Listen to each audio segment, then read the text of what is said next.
الحمد لله الحمد لله نحمده ونستعينه ونستغفره ونؤمن به ونتوكل عليه ونعوذ بالله من شرور أنفسنا ومن سيئات أعمالنا ونعوذ بالله من شرور أنفسنا ومن سيئات أعمالنا من يهده الله فلا مضل له ومن يضلله فلا هادي له وأشهد أن لا إله إلا الله وحده لا شريك له وأشهد أن سيدنا ونبينا ومولانا محمدًا عبده ورسوله صلى الله تعالى عليه وعلى آله وصحبه أجمعين.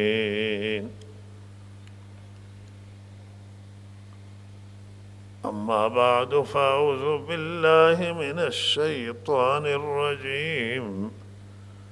بسم الله الرحمن الرحيم.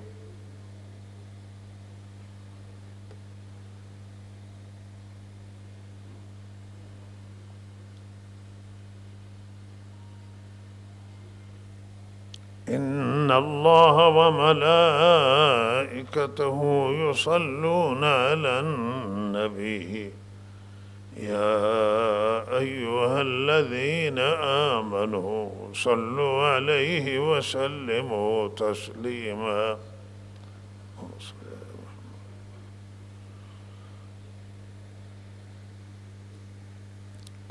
سخنان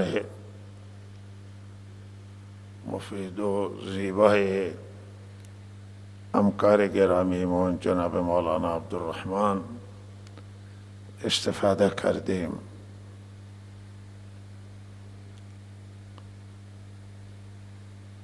یک چیزی که اتفاقی که در طول تاریخ و در تاریخ ادیان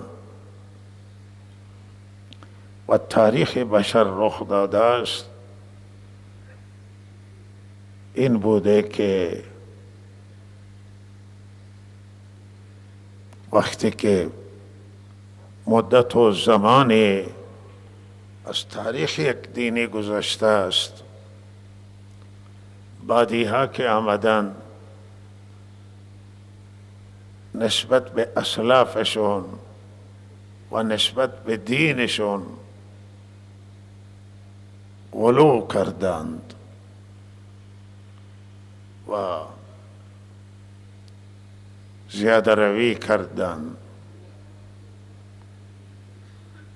مبالغه کردند در بسیاری چیزها. و الله تعالی در قرآن عظیم الشان که آخری کتاب پروردگار است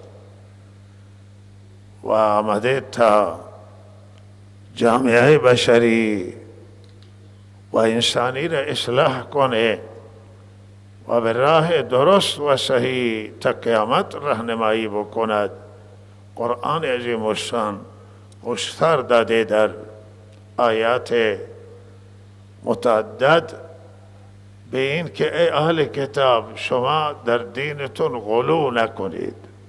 یا اهل الکتاب لا تغلو فی دینکم غیر الحق ولا تتبعوا اهواء قوم قد ضلوا من قبل واضلوا كثيرا وضلوا عن سواء السبيل. اهل کتاب را اللہ تعالی کے معمولا وقتی اهل کتاب خیال میشه اطلاق میشه در قرآن، گرچه اهل کتاب همه را اهل کتاب را میتوانه شامل باشه که کتابای آسمانی در اختیار دارن، ولی بیشتر به یهود و نصارا اطلاق میشه.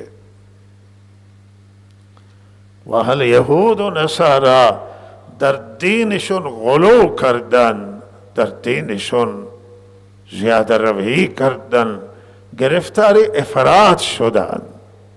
و غلو نوعی از افراط و افراط گراییه که انسان مسیر حق را ویل بکنه و به غلو گرفتار بشه.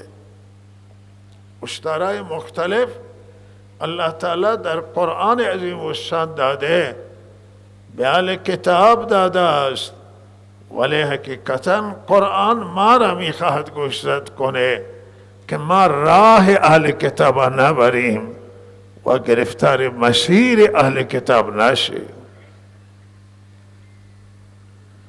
اهل کتاب یکی از غلوشون هم بود که نسبت به پیامبران غلو کردن، نسبت به اولیاء الله و دوستان خدا غلو کردن و این پیامبران را بردند و به خدا و به شریک خدا قرار دادند و صفات خدایی را بر پیامبران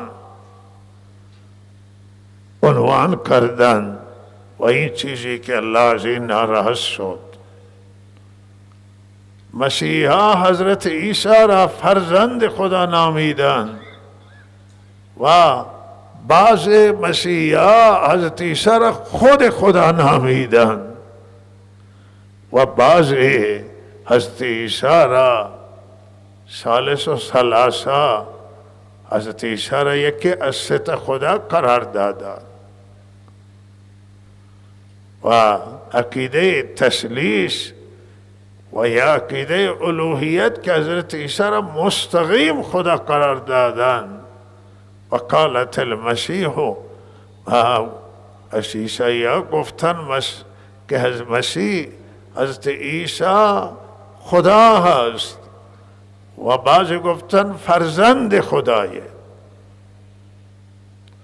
همین مدت قبل یک مراسمی را در یک رسانه نگاه می کردن که در آنجا یکی از حاکمان اون کشور از خدای تعالی تشکر کرد که فرزندش را برای ما فرستاده است، یعنی حضرت عیسی را فرستاده.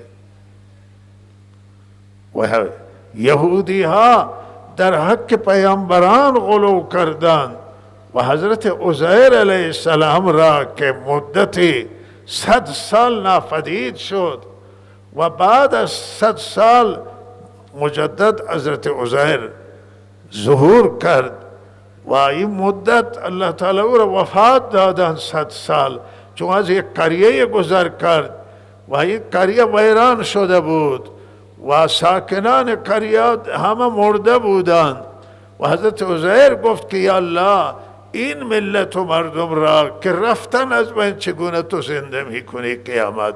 و الله تعالی حضرت عیسی را، حضرت عزیر را که آنجا استراحت کرد وفات داد و 100 سال بعد الله تعالی حضرت عزیر را زنده کرد و حضرت عزیر دید تا اولاغی که همراه بوده استخانهاش افتادند و سفید شدند و از بین رفتند.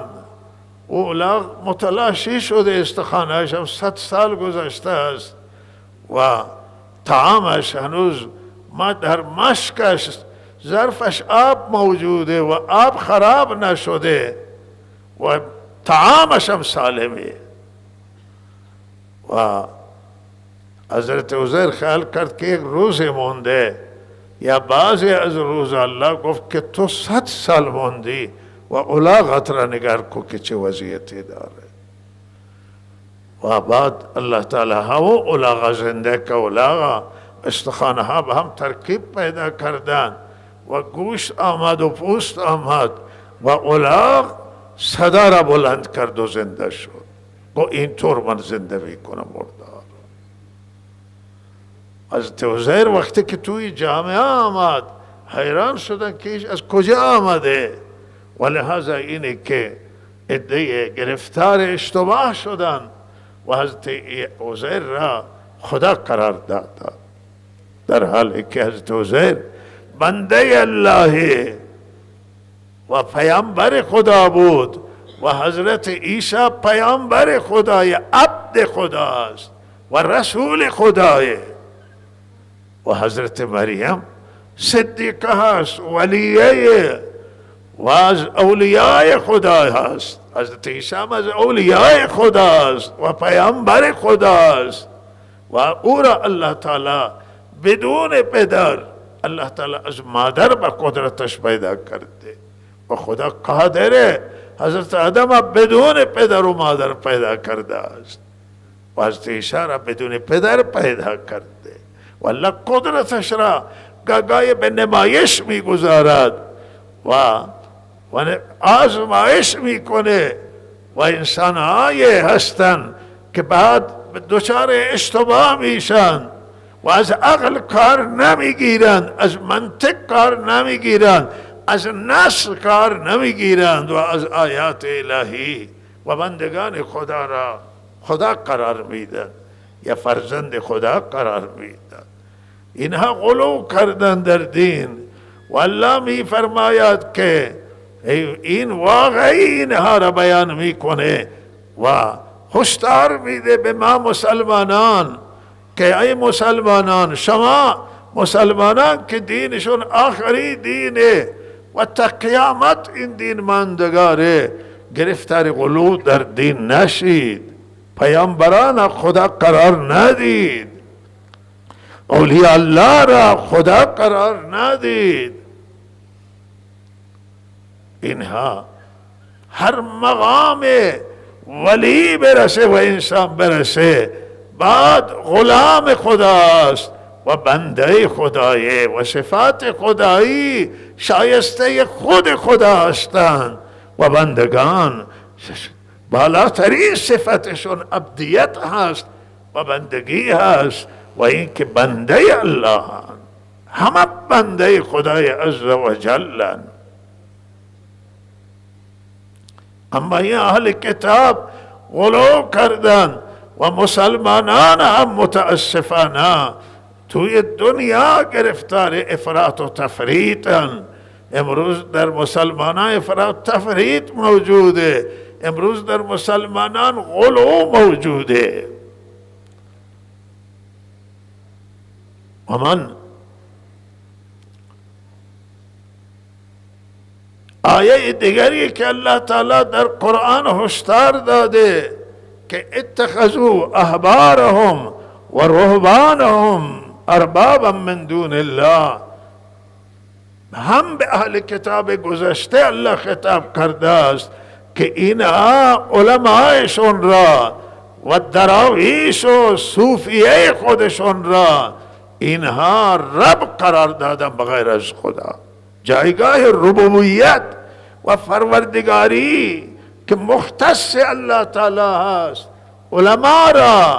علمای خودشون را رب قرار دادن و دراویشا و معتقد که علما هستن که حلال و حرام میکنن، هر چیزی که بخوان حلال کنن، هر چیزی که بخواهند حرام بکنن. الان در بیان اهل کتاب یک چیز بسیار نامناسبه که موجود همینه که گناه میکنن و برای عفو گناهانشون پیش علمایشون مراجعه میکنن و عالم است که گناه اینها را میبخشه و یک چیز پرداخت میکنن.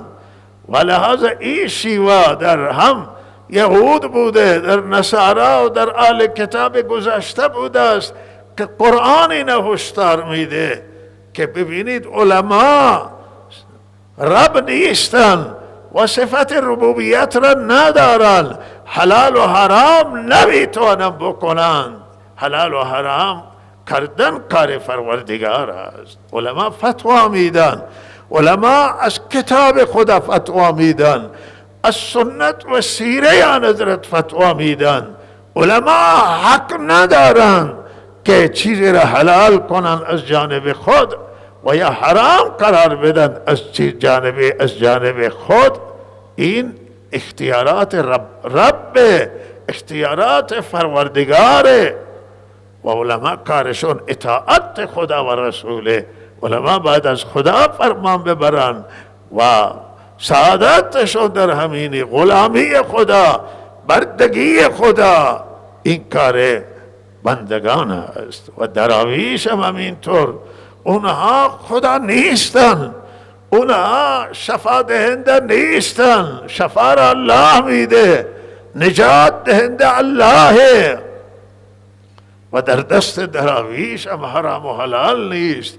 در دست دراویش علما تصرفات الهی نیست و خدایی خودش را داره و بندگان بندگی خودش را. بنده جایگاه داره، خدا جایگاه داره و بنده صفات داره، الله صفات داره.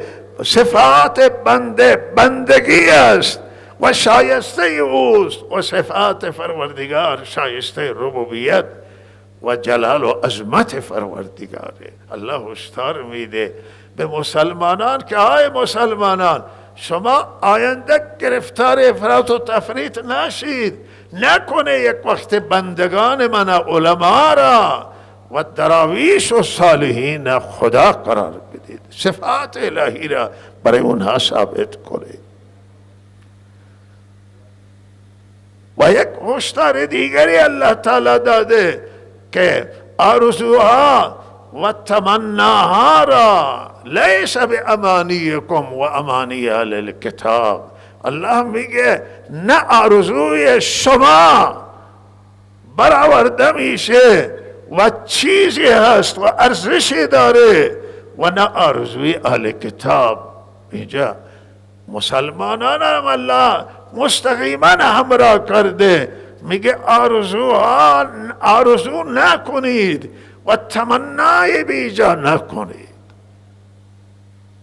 بسیاری هستن که تمنای بیجا میکنن، میگن بله بهشت میریم، ما بهشتی هستیم و این تمنا و آرزو را آرزویی است که خود را کسی قطعا بهشتی بدانه. بله این که بگه ما امیدواریم که الله با فضلش ما را به بهشت ببره، این چیز دیگر است. الله با فضلش ما را از جهنم نجات بده، این درسته. به الله امیدوار شدن، به رحمت خدا، نه به عمل کرده خود، نه به شایستگی و استحقاق خود. و اهل کتاب همین کار می کردن. یهودیان می گفتند و نصارا که لن یدخل الجنة الا من کان هودا و نصارا. هیچ کسی بهشت نمیره مگر اینکه یهودی باشه یا نصرانی. فقط یهودیان می گفتند بهشت از آن یهودی است و نصارا می گفتند که بهشت از مال نصارا مسیحی است.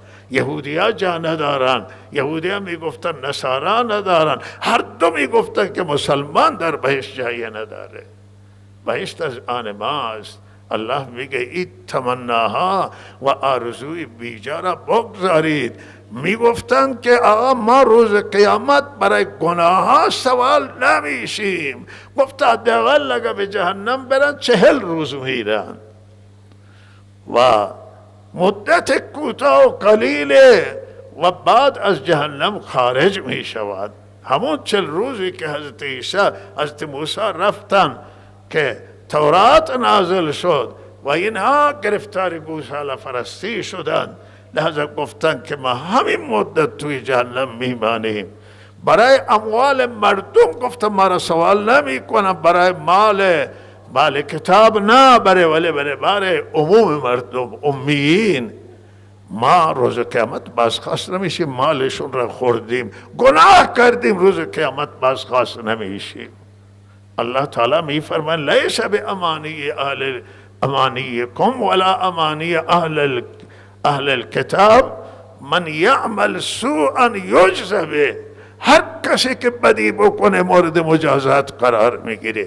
یهودی باشه، نصرانی باشه، مسلمان باشه، در مسلمان هر مذهبی داشته باشه، ولی وقتی که او گناه میکنه و خطا میکنه الله تعالی او را مجازات میکنه. قتل بکنه، مال مردم بخوره، ظلم بکنه، گرفتار شرک و گناه بشود و این روز قیامت مورد مجازات قرار میگیره. لحظه امان ها و آرزوهای بیجار الله تعالی می فرماید که همشو کنار بگذارید. شما مسلمانان گرفتار این افراط و تفریط نشید.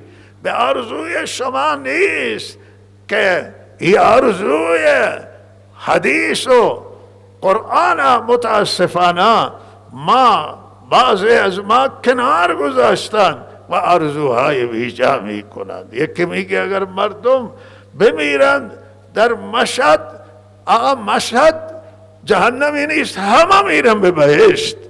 و یکی دیگری را میگه که اگر در قم کسی بمیره بالاخره این مستقیم میره به بهشت، حشر هم برای اون نیست. ادعی میگن آقا در مدینه که مردی، در مکه که مردی رفتی به بهشت. بابا نه مکه نجات میده، نه مدینه نجات میده، نه قم نجات میده، نه مشهد نجات، عمل نجات میده، از عمله. و در خود مدینه منوران حضرت فرمودن که آمدن از کنار چند تا قبر گذر کردن و آن حضرت فرمودن که بالای قبر اینا ایستادن و فرمودن که شاخه بیاورید. از درخت خرما شاخه آوردن، دو قسمت کردن، سر دو قبر گذاشتن و گفتن هر دو تا به عذاب گرفتن. و شهر مدینه، در شهر مدینه حضرت اطلاع میده که داخل قبر عذابه. یکی گرفتار عذاب قبر است که از ادرار پرهیز نکرده، چیزی که فرمودن در جلوی چشم شما کوچکی اما نزد الله بزرگه. و یکی دیگری فرمودن که یکی از ادرار، یکی از سخنچین بوده و حرفا مردم می برده می رسونده و سخنچینی می کرده و در میان مردم درگیری ایجاد می کرده، بدبینی ایجاد می کرده. هر تا کبیران و هر دو به عذاب گرفتار.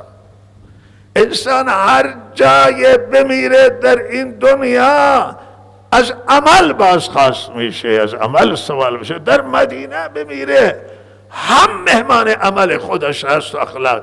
در مکه بمیره قبرستان معلا دفن بشه، جنت البقیع دفن بشه. اما قانون خدا اینه که هر کسی هر عملی بکنه. ولهذا نتمنان گاهی میشنم یکی میگه اگر فلان جا رفتی 100 حج برای تو، 1000 حج، فلان حج. کجای قرآن عظیم الشانه، کجای سنته؟ چرا سر خودمون کلا بگذاریم؟ چرا سر مردم کلا بگذاریم؟ اینک باید هرچه که میگیم از قرآن ثابت باشه، هرچه میگیم از حضرت رسول صلی الله علیه وسلم صاحب وحی ثابت بشه. ثوابها را ما نمیتونیم تعیین بکنیم، عدد ثوابها را، جنت و جهنم مگر صاحب وحی بگه.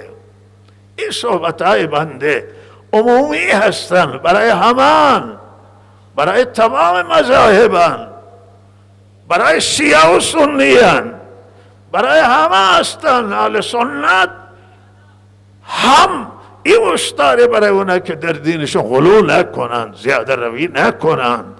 هستند در جامعه اهل سنت هم خیلی ها که غلو میکنند، زیاده روی میکنند. غلو در تمام ادیان و در همه مذاهب و همه اندیشه ها و همه تفکرات و گرایش ها یه دینی من قرار گرفته و هشدار داده شده است.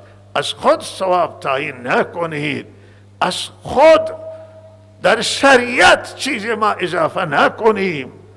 و لحظه آنچه که راه درست اسلامه، راه قرآنه، راه دینه، راه حضرت رسول صلی الله علیه وسلم، سیره آن حضرت، سنت آن حضرت در خیر القرون انجام گرفته. لحظه ما باید به صدرمون برگردیم. این صدری که عرض میکنیم برای آن است، به صدر اول و اول دین و اسلام و ادیان، زمان حضرت موسی، زمان حضرت عیسی، زمان محمد رسول الله چه بوده، زمان حضرت ابراهیم چی بوده است. ولهذا ما باید به اصل دین برگردیم و به سیره و روش حضرت رسول صلی الله علیه وسلم و به سیره و روش پاکان و خلفای راشدین، سیدنا حضرت علی و سیدنا ابوبکر و سیدنا عمر و عثمان، که فرمودن علیکم بسنتی و سنت خلفای الراشدین. حداقل این حدیث داریم و توصیه را داریم و به قرآن، اصل قرآن عظیم و شان. مردم عزیز، هیچ کتاب بالاتر و مهمتر از قرآن نیست. مستقیما کلام رب العالمین و تا قیامت معجزه. در قرآن نه چیز اضافه شده نه کم شده است. قرآن عظیم و شان ما مرجع اصلی ما رجوع کنیم. هرچه در قرآن عظیم و شان حق، این بهترین درس، این بهترین تعلیم عقیده قرآن. قرآن عقیده را بیان میکنه که بهترین عقیده، بهترین اخلاق بیان میکنه، بهترین عمل کرد و احکام بیان میکنه. درس قرآن بهترین درس و تعلیم قرآن تعلیم بی نظیری است. مردم عزیز، ما قرآن که داریم نیاز به چیز دیگر نداریم. ما حضرت رسول که داریم نیاز به کسی دیگر به چیز دیگر نداریم. به سیره آن حضرت و به قرآن. این مشترکات همه مسلمانان قرآن و حضرت رسول صلی الله علیه وسلم. اینجاست که توش هیچ اختلافی نیست. ولهذا ما به دور اولمون به صدر اسلام برگردیم، ما به قرآن برگردیم، در احکام و در عقیده و در روش و در سیره و حضرت هشدار دادن که آینده می آیند کسانی که در دین چیز احداث می کنند و خرافات می آورند، بدعات می آورند. و حضرت هشدار دادن که شما بیدار باشید و گرفتار این مسائل نشید. و لحاظا این توصیه عمومی برای همه که ما از خود چیزی را اضافه نکنیم، از خود چیزی را درست نکنیم و ما به کتاب خدا و سنت آن حضرت صلی الله علیه وسلم برگردیم و در این نجات ماست و در این سعادت دنیا و آخرت ماست. و ایام عاشورا هست و امروز که 10 محرم هست، روز شهادت سیدنا حسین رضی الله تعالی عنه است.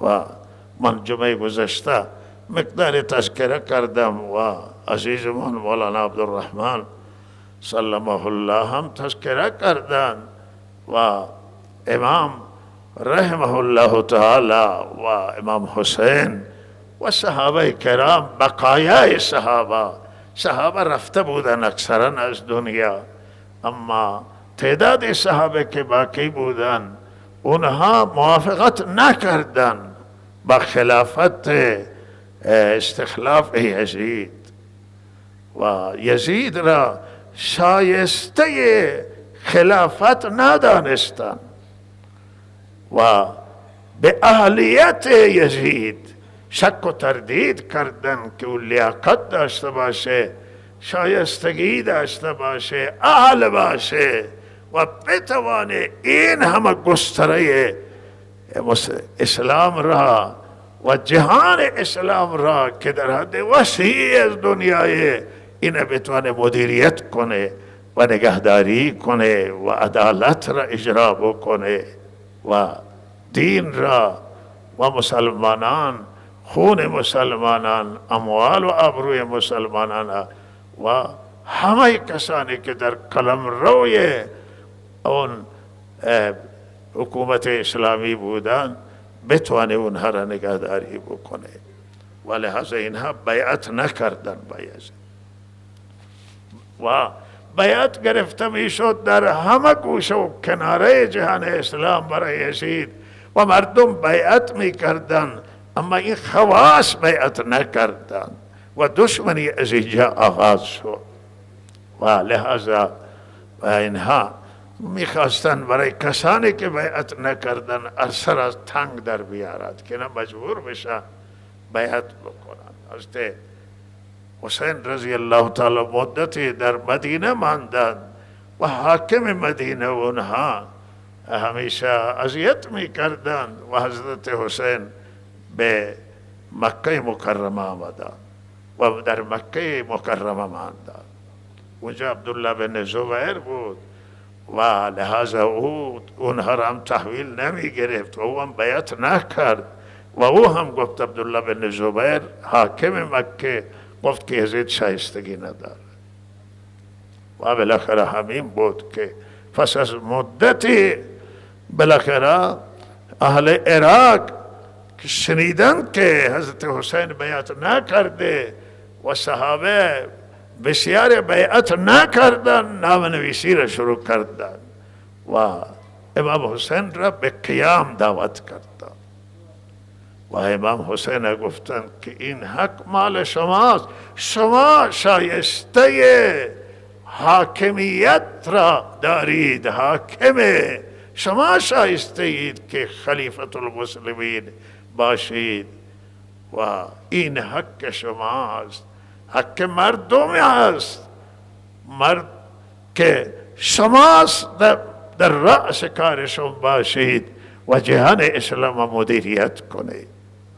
و این هم یک واقعیت بود که علی عراق نوشتند و لحاظا یزید هم شنید این مطالبه و این مسائل به او گزارش می شد و به هر حال هم برانگیخته شده بود و امام به هر حال وقتی که از مکه مکرمه خواستم به سمت عراق برن و به سمت کوفه برن، خیلی ها امام گفتند که ممکنه مردم وعده خلافی کنن، مردم به دعوتی که به شما دادن استقامت نکنن و بترسن و به تمام مردم بیندازند و تطمیع کنند و تخویف کنند، بترسونند و مردم شما را تنها ول نکنند و شما نرید. و امام رحمه الله احساس وظیفه کرد، احساس مسئولیت کرد و این وضعیت جهان اسلام عادی و این آزار میداد وجدان امام را، قلب امام را، که به هر حال این وضعیت این طوره که یزید انتقاد پذیری نداشت، یزید انتقادها را نمیپذیرفت و یزید قابل اصلاح نیست، یزید ناتوانه، یزید ضعیفه و کل این شیرازه جهان اسلام به هم میپاشه.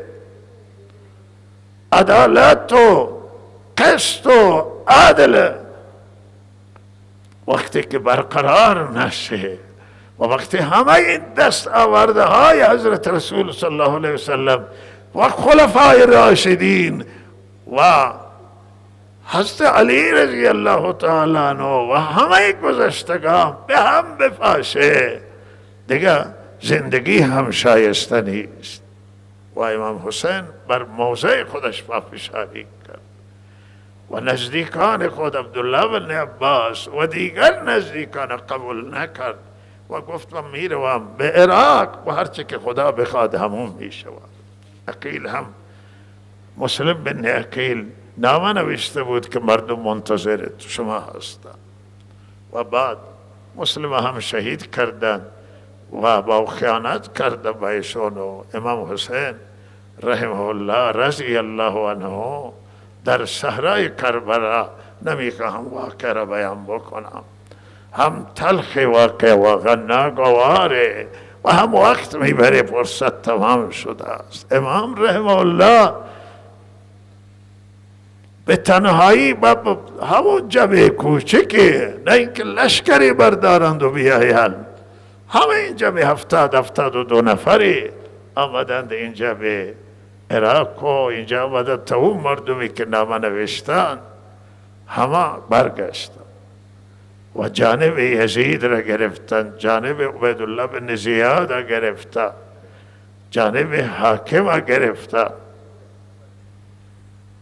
و امام رحمه الله تعالی واقعا اونجا 2 صحبت از امام خیلی تأثیر گذارند. تمام او حادثه کربلا و این حادثه قیام امام رحمه الله درس و برای همه آزادگان دنیا، برای همه مسلمانان واقعی، برای همه انسانای آزاده درس که امام رحمه الله را اینها خواستن اسیر کنند و گفت که اسیر نمیشه، ولی گفت که اجازه بدید برمیگرده به مدینه و راضی نیست که جخون ریزی انجام بگیره و اگر اجازه بدید خودم میرم. خودشون میخواستم برن به شام و با یزید بشینند صحبت کنند، اما اینها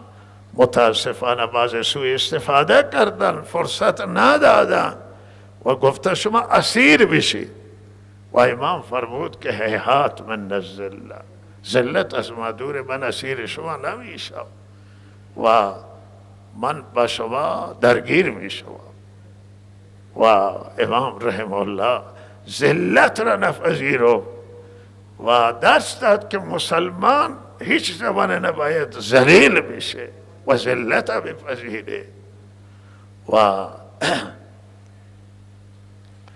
دومی چیزی که امام رحمه الله که وقت در میدان تنها ماند گفت که هل من ناصر ینصرنی، چون خیلی از لشکریان یزید آمدن به سمت امام حسین و درگیر شدند و کشته شدند. این 72 نفر همراهان امام حسین نیستند تنها، این تعداد همراهان امام حسین و تعداد از آل کوفان که آمده همراه شدند و جنگیدن با اونها، دفاع کردن از امام حسین و امام فرمود هل من ناصر ینصرنی، گفت که هست کسی که من نصرت بکنه، من کمک بکنه و آخر که کسی نبود، خودش تنها به میدان آمد و جام شهادت را نوش کرد و این هم درس اینجا گذاشت امام رحمه الله که به هر حال نصرت تنها در دست پروردگاره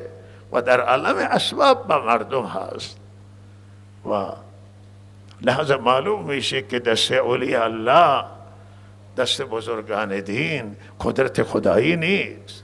حضرت رسول در میدان احد زخمی میشن، مجروح میشن، بیهوش میافتند و حضرت عمر در مسجد خنجر میزنند و به شهادت میرسه و حضرت علی را دم در مسجد کوفه شمشیر به سرش ویل میکنند و زخمی میشه و بعد از 1 روز 2 روز به شهادت میرسه و لحظه معلوم شد که این بندگان صالح، این اولیاء الله، اینها مقربان درگاه خدا، ولی قدرت غیبی در دست پروردگار و او در دست الله تعالی هست. در دست ما اسبابان، در دست بندگان خدا اسبابان، ولی و در دست بنده همین عصایی که در دست ما هست و تویش هیچی نیست، بله بعضی چیزهای گاهی حرفای میزنن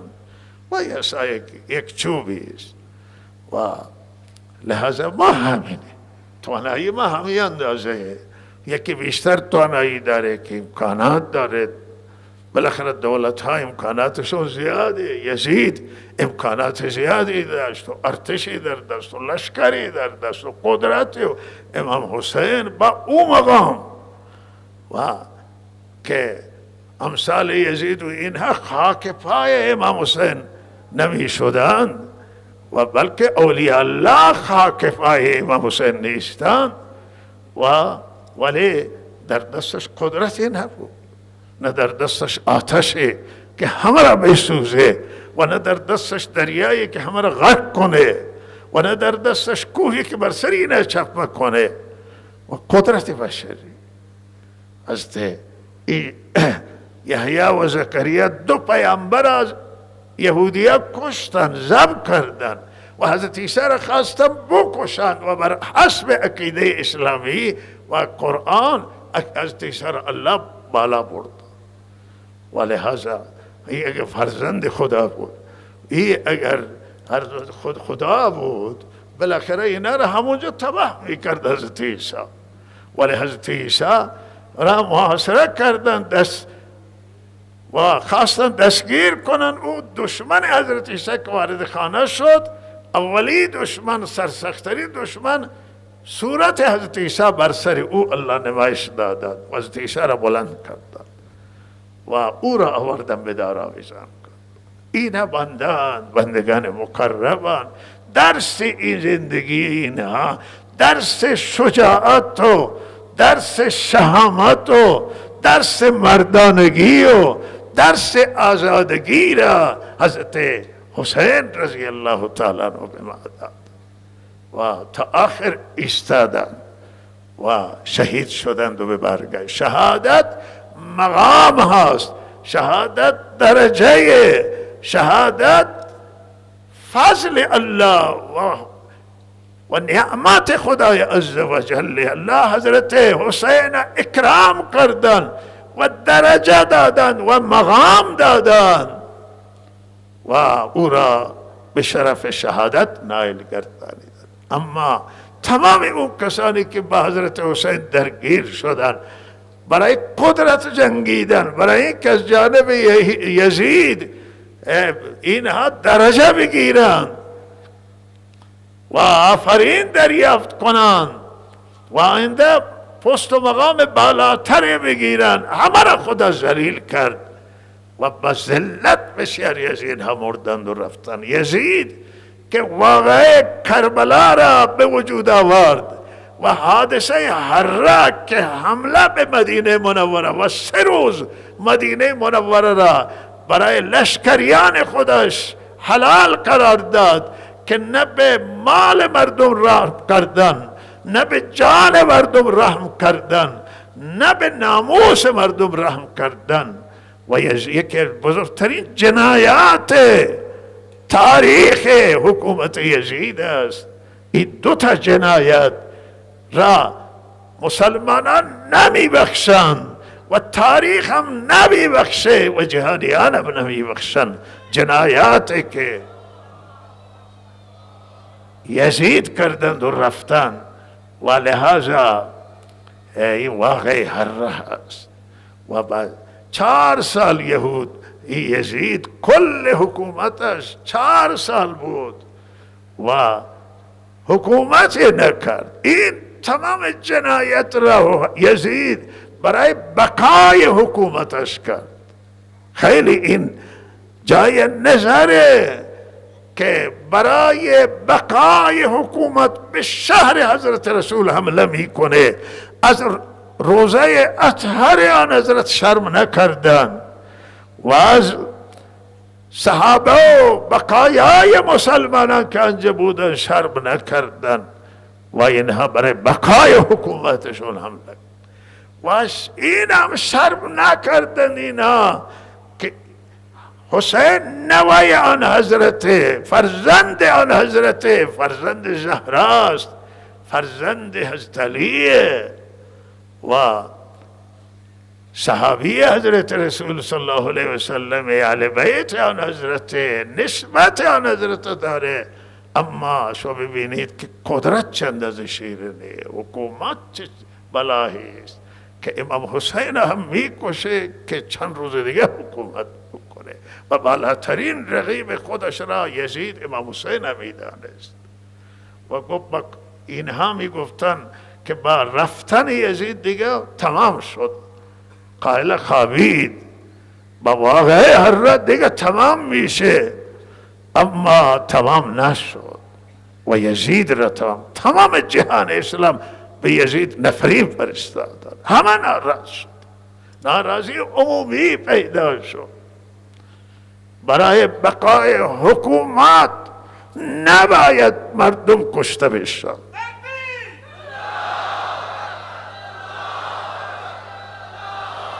هیچ حکومتی از حکومت‌های دنیای خطاب بنده عامه به همه مسلمانان و غیر مسلمانان. حکومت دنیاست و دنیا ارزش نداره که انسانها را بکشه تا بتوانه حکومت بکنه مخالفان خود را. اگر یزید مدیریت داشت و لیاقت داشت، میرفت و پاهای امام حسین میبوسید، گو هرچه تو بگی من تسلیمم. میرفت خودش به شام نمی نشست، چون خیلی کوچکتر بود. او پای خاک امام حسین نبود، پای خاک عبدالله بن زبیر، عبدالله بن عمر و بقیه صحابه نبود. اون می آمد و اینا می گفت که من شما راهنمایی کنید و بالاخره اگر عقلش از این بیشتر بود میگو بیایید شما یکی این مسئولیت بگیرید و مدیریت بگیرید. دو دستی تکتیم میکن و در دنیا هم رضامندی مردم و رضامندی الله در آخرت کشف میکن. دنیای برای دنیا شایسته ای که یک برادر دیگر بکشه که من بر این دنیا سر دنیا ببانم. ولهذا یزید آل گفتمان حمله، آل انتقاد حمله و قابل اصلاح هم نبود و متاسفانه مصیبتی بود که جهان اسلام با او گیر کرد. ولهذا این مسائل که مورد مطالعه قرار بگیره که این نشان ناتوانی یزیده، نشان اینه که مدیر ناتوان بوده، نشان اینه که قیام امام حسین بر حق بوده و اهل سنت بر این مسئله اتفاق نظر دادن. بلکه همه مسلمانان مگر عده خیلی محدودن همه اتفاق نظر دارن. شیعه و سنی اتفاق نظر دارن که قیام امام حسین قیام بر حق بود و برای برقراری عدل بود، برای برقراری قسط بود و به هر حال مدیر ناتوان بود و الله تعالی ملت ایران از بهترین ملت ها هست، یکی از بهترین ملت های و این ملتی که همیشه در 44 سال همکاری داشتن، رای دادن به جمهوری اسلامی. این مسئله این طرف روزه، حالا و مسئله تاریخ بود. به مسئله روز دو تا جمله بگم زیاد نه، که این ملت به جمهوری اسلامی این ملت را داد.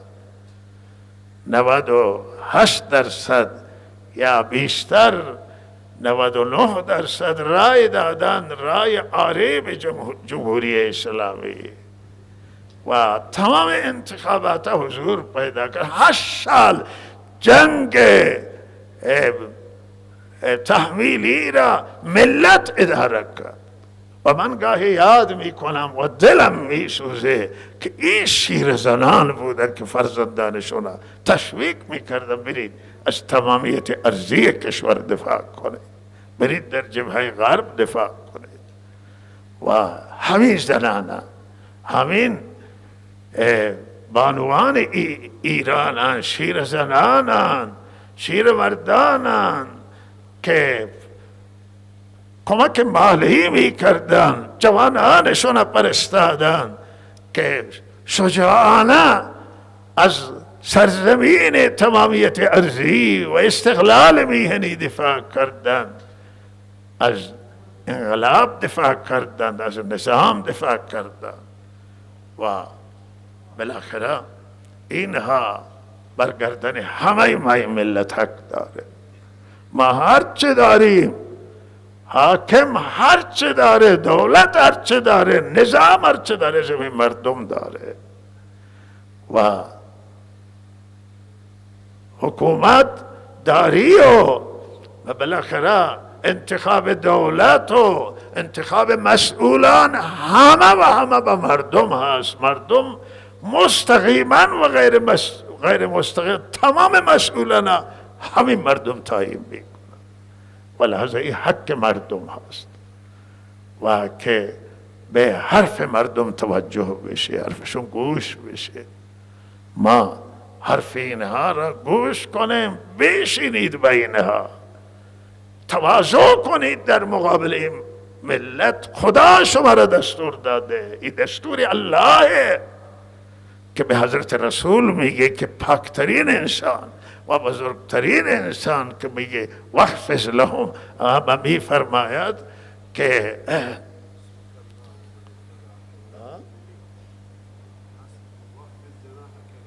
لمن اتبعك من المؤمنین واخفض جناحك لمن اتبعك من المؤمنین. میگه برای مؤمنین که شما را تابعداری میکنن، شما بازویتون را پایین بیار. حاکم نباید تکبر بکنه در مقابل مردم، حاکم باید بشینه به مردم، سر یک فرش بشینه، کنار هم بشینه و حرف مردم گوش بشه، توجه به مردم بشه، احترام به مردم، حرمت به مردم و ما با مردم مقابله نکنه، ما با مردم کنار. این هم که بعضی همه چیز به دشمن نسبت میدن، صحیح نیست. دشمن خدا هم میدانی که این درست نیست، خلق خدا میدانی که این کار دشمن نیست. بله دشمن باید منصفانه نگاه کرد، دشمن در تلاش، در کوشش و دشمن تلاش خودش را میکنه، ولی مشکلات مردم هست. مردم حالا این اقتصاد یعنی واقعا همه چیز را نابود کرده، بیماری اقتصاد، وضعیت اقتصاد و کسی نیست که رنج به سر نبره، کسی نیست پیدا نمی کنه که ناراحت بشه. آقا یک مشکلات اقتصادی یک ماه، دو ماه و نه که مشکلات ادامه دار و علاج هیچ پیش رو معلوم نمیشه. الله انسان بگه 2 ماه دیگر اوضاع خوب میشه، 1 ماه دیگر. اقتصاد با این مشکلاتی که ملت دارن، توصیه بنده به مسئولان آنه که به مردم سختی نکنید توی مسائل دیگر. بالاخره با مردم باید کنار بیایید، با مردم حرفشون. اگر مردم بخواهند که یک مسئول نباشه، حق بال مردمه و مسئول استعفا جای دیگه استعفا میدن، نخست وزیر استعفا میده، رئیس جمهور استعفا میده.